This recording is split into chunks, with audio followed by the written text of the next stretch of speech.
Қызыл кітаптың өзі. Қызыл кітапқа ол жойылып бара жатқан өсімдіктер, жануарлар, құстар. Қауіп қатерін белгісін иә? Жақсы, қызыл кітап қандай мақсатта жазылған? Кім жауап береді? Иә. Азайып бара жатқан жануарлар, өсімдіктер және құстардың түрін қорғау мақсатында, яғни олардың халыққа, адамдарға азайып бара жатқандығын білдіру мақсатында. Жақсы. Жан жануарларды қорғау, аялау туралы жазылған, иә? Жақсы. Енді былай жасайық. Сіздерге үй тапсырмасы берілді, иә? Жақсы, онда бүгінгі тақырыпқа көтермекшілік, иә? Қараңыздар, біз шығарманы толықтай оқыдық, таныстық, иә, осы сабаққа дейін. Келесі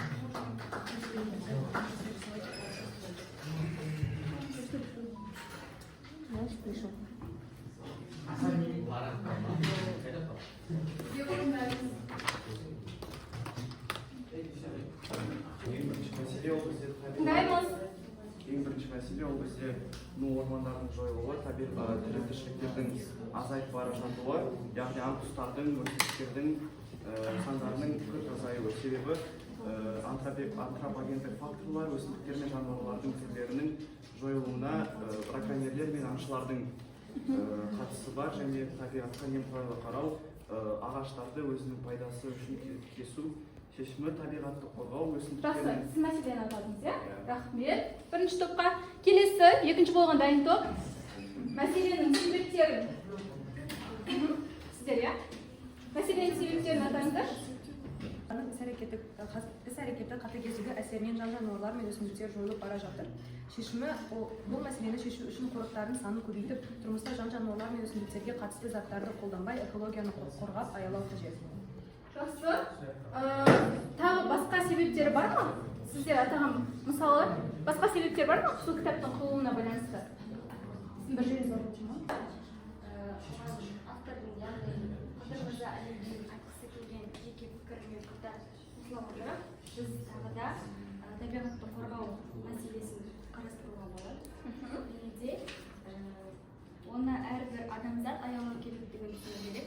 Сол жайында поэмада тағы да қорытынды ретінде айтсақ, біз поэманы толықтай қарастыра аламыз деп ойлаймын. Адамдарды табиғатты аялауға және қорғауға шақыру. Жақсы. Адамдарды табиғатты аялауға, аңдарды қорғауға шақыру көрсетілген қорықтар, иә? Қорықтар шешім бар. Қалай ойлайсыздар? Қорықтар шешім, иә? Қандай қорықтарды білеміз осы Қазақстанда? Жарайсыз тағы? Баса келмейді, жақсы. Қандай қорықтар бар? Үстін, тоғызын. Жарайды. Тағы да?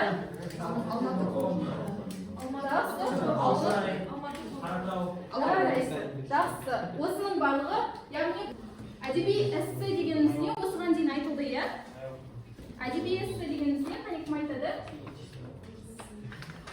Қарапайым эссе дегеніміз не? Медина? Қарапайым эссе дегеніміз не? Қарапайым эссе деген ол құрылымның бір және кіріспе негізгі бөлігі және қорытындысы.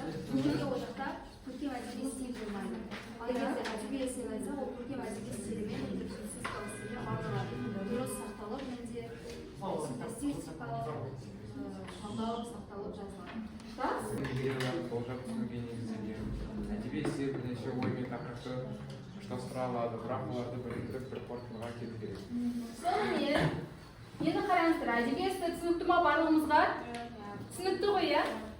Түсінікті ма? Жақсы. Енді қараңыздар, келесі бүгінгі тақырыпқа сай осы Қызыл кітап поэмасындағы адамгершілік құндылықтар. Құндылық дегеніміз не? Қалай ойлайсыздар? Неге байланысты?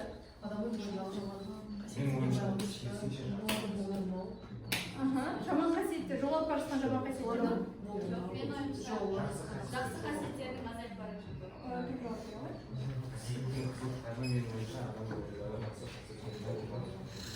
Жақсы. Сонымен Қызыл кітапқа не енеді дедік? Жоғалып бара жатқан нәрселер енеді, иә?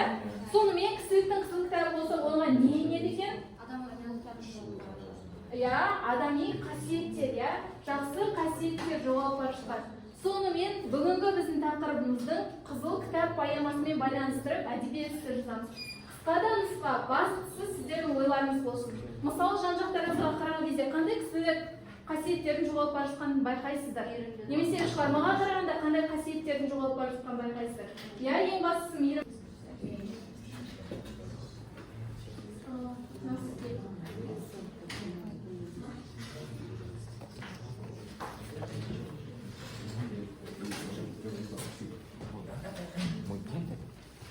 Қызыл кітабы. Әдебиет сыртынан. Бірақ кімде жоқ? азаюында дегенді білдіреді. Қазіргі таңда қоғамдағы үлкендер мен кішілердің арасындағы ізеттілік, сонымен қатар табиғатқа деген қамқорлық танытпау, үлкендерге құрмет көрсетпеу сынды қасиеттердің барлығы адамгершілік құндылықтарға негізделген. Адамгершілік құндылықтарға біз сонымен қатар адалдық, мейірімділік, шынайылық, жақсы қарым-қатынас сынды қасиеттерді жатқызуымызға болады. Яғни осы арқылы біздің түсінетініміз қазіргі таңда адамгершілік құндылықтардың, яғни кісі бойында азайып бара жатқаны, ол қызыл кітаптың азайып бара жатқанындай өте сирек кездесетін қасиеттердің бірі. Мысалы, мәрттік, жомарттылық, демек, біз адамдарға қандай қарым-қатынас көрсететін болсақ, олар да бізге сондай қарым-қатынаста қарайды деген сөз. Ал осының нәтижесінде біздің түсінетініміз, ол егер де жан-жануарларды біз қорғайтын болсақ, онда олардың біз кейбір азайып бара жатқан түрлерін ғана емес, онда барша жан-жануарларды, яғни айналаны, табиғатты қорғап қала аламыз. Ал бұл жолы бара жатқан жануарлардың өсімдіктердің тізімін құрайтын, оларды қорғау мақсатында орнынан табылған кітап. Ал кісіліктің қызыл кітабы ол бізде адам бойындағы асыл қасиеттер тізімін құрайтын кітап. Қазіргі таңда қоғам қатыгез болып кетті. Адам зат баласының мейірімділігі, адалдылығы жоғалып, оның басқа жаман қасиеттер, арам болу, көре алмаушылық және басқалары басып жатыр. Адам болып бәрі туылса да, адам болып қалулары қоғамда сирек кездеседі. Менің қоршаған ортамда жақсы да жағымсыз да адамдар бар. Сол жақсы адамдардың қасиеттерін мен қызыл кітапқа енгізіп едім. Олар Жануарлар мен олардың іздері бар. Сіздер соны топ болып бірдей бастап, уақыт берем, сосын бірдей аяқтауларыңыз керек. Яғни жануарлар мен ізін сәйкестендіру керек. Екінші топ. Қазақша атап беріңіздер, иә маған?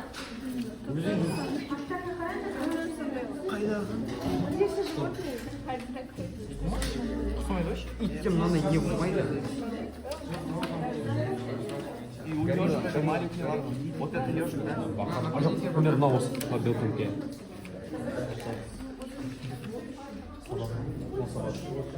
Қайта бірінші аяқтайды. Хотя я не знаю. Копыта? Может это? А, вот тоже когти. Вот здесь вот. Атаңдар қазақша. Жоқ, қазақша. Қазақша атаңдар тез-тез. Айтсайшы мен. Мынау не? Тиын. Мынау дұрыс емес. Біреу дұрыс емес. Вот, кірпі ғой. Дұрыс емес, тұра тұр. Сосын? Мынау дұрыс. Иә, жылқы. Мынау? Гепард. Қазақша қалай?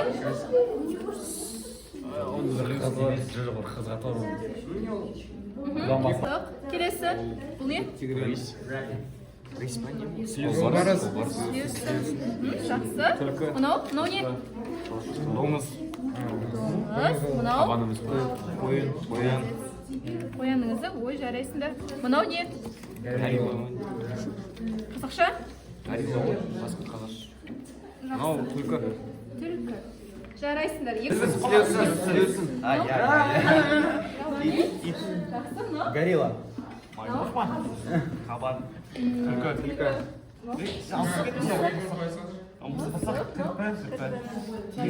Жарайсыңдар. Екінші топта барлығы дұрыс. Жақсы. Мына екеуін атаңыздар тез. Доңыз.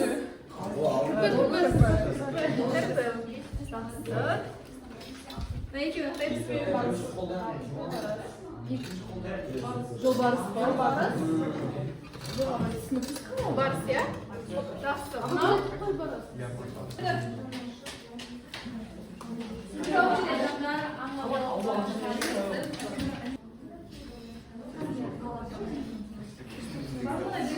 Енді қараңыздар, ол жерде кері байланыс қараңыз. Бірінші бөлім білім деп аталады, тақырып